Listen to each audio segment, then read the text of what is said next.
Australia adalah salah satu negara produsen sapi dan domba terbesar di dunia. Lebih dari 60% produksi peternakannya diekspor ke luar negeri, termasuk ke Indonesia. Bahkan di Indonesia merupakan negara yang paling banyak menyerap komoditas peternakan dari Australia. Selain daging dan susu, bahan wol atau bulu domba merupakan komoditas peternakan utama di Australia yang memberikan kontribusi yang signifikan terhadap pendapatan nasionalnya.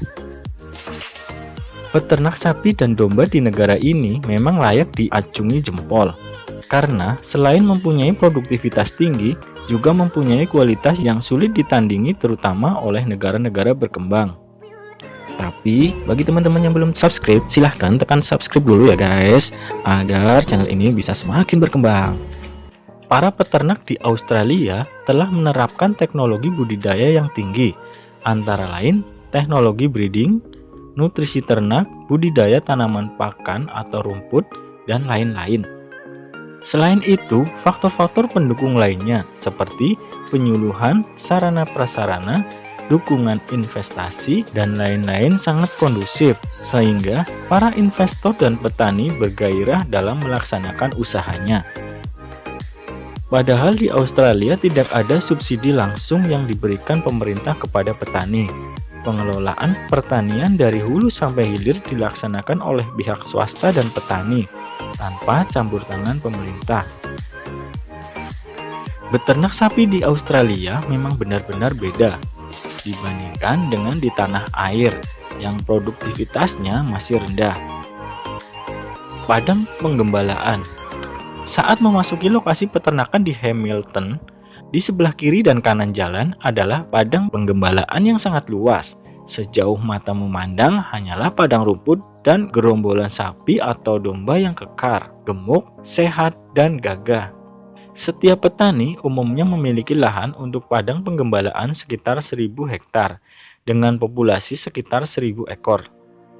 Lahan seluas ini dikelola oleh 2 orang petani dibantu oleh 3 sampai dengan 5 ekor anjing penggembala.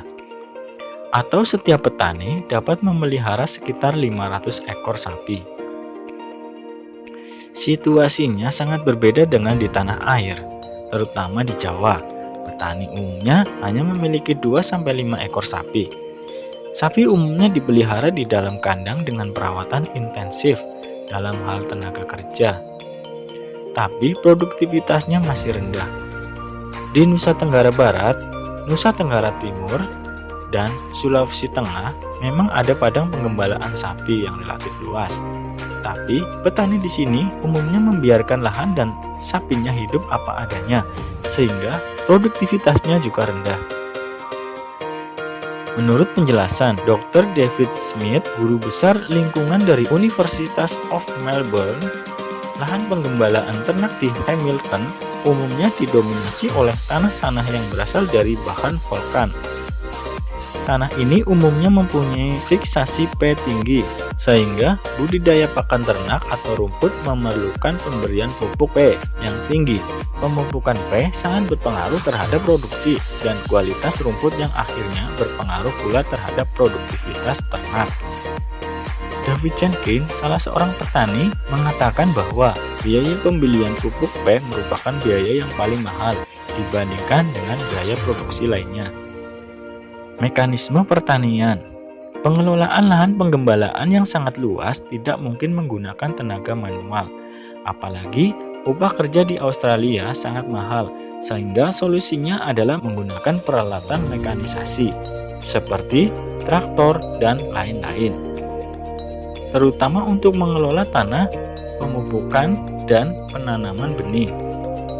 Umumnya petani mengelola lahan menjelang musim panas atau musim hangat, sehingga saat musim panas tiba, rumput tumbuh dengan baik dan cepat sebagai sumber pakan yang bisa langsung dimakan oleh ternak. Petani di tanah air hampir tidak menggunakan alat-alat mekanisasi, apalagi untuk ternak sapi dan domba. Bahkan sebaliknya, justru banyak sapi yang digunakan seperti alat mekanisasi untuk mengolah tanah sawah ataupun membajak. Perawatan intensif. Untuk menghasilkan produktivitas tinggi, tentu sapi-sapi tersebut memerlukan perawatan yang intensif. Petani biasanya memiliki tempat khusus di pinggir lahannya untuk perawatan. Tempat ini menampung 100-200 ekor sapi dan dilengkapi dengan berbagai peralatan untuk tes kehamilan, pengobatan termasuk vaksinasi, pemberian nutrisi khusus, dan lain-lain. Selain itu, setiap ekor sapi juga dilengkapi dengan mark atau sensor yang ditempelkan di punggungnya. Sensor ini berfungsi agar pertumbuhan dan pergerakan sapi di ladang penggembalaan dapat dideteksi di layar monitor. Hal ini sangat penting terutama untuk memonitor umur dan berat sapi serta bila ada sapi sakit atau mati bisa langsung ditanggulangi. Kita seharusnya dapat belajar dari petani di Australia bagaimana caranya mengelola peternakan sapi dan domba dengan baik. Indonesia mempunyai lahan yang sangat luas, terutama di Sumatera, Kalimantan, dan Papua. Di lahan sawah, baik sawah irigasi maupun tada hujan, sebenarnya peternakan sapi bisa diintegrasikan dengan padi. Demikian pula di lahan perkebunan, peternakan sapi dapat diintegrasikan dengan tanaman perkebunan seperti sawit, karet, dan lain-lain. Pola ini yang dikenal sebagai sistem integrasi tanaman dan ternak atau SITT. Sebenarnya sudah mulai berkembang di beberapa tempat di Jawa Tengah dan Sumatera Selatan.